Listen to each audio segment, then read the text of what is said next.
கருணக்கிழங்கு சிப்ஸு.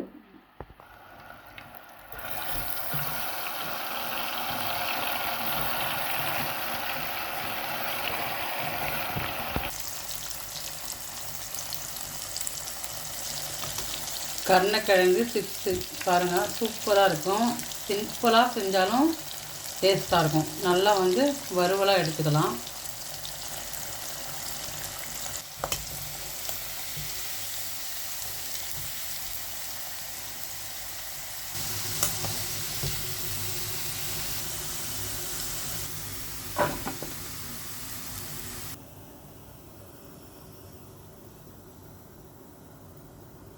அவ்வளோதான், கருணக்கிழங்கு சிப்ஸு முடிஞ்சிடுச்சு. இதில் வேறு எந்த தூளும் போடல.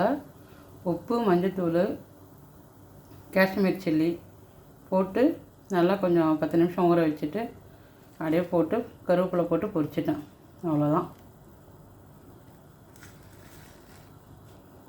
சிம்பிளான ரெசிபி தான். ஆனால் சாப்பிட சூப்பராக இருக்கும். இந்த கருவேப்பிலை வாசனையோட இந்த மாதிரி செஞ்சு சாப்பிட்டு பாருங்கள். வீடியோ பார்த்தவங்களுக்கு நன்றி.